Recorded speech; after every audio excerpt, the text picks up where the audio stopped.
In this video, I will be introducing the part of speech called determiner. Things to consider will be the character representation, the alphabet representation or interface, and the pronunciation.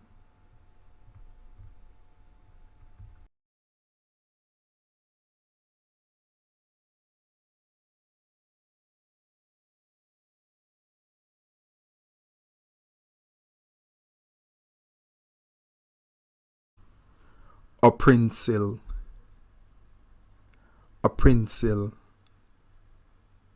oprinsil, oprinsil.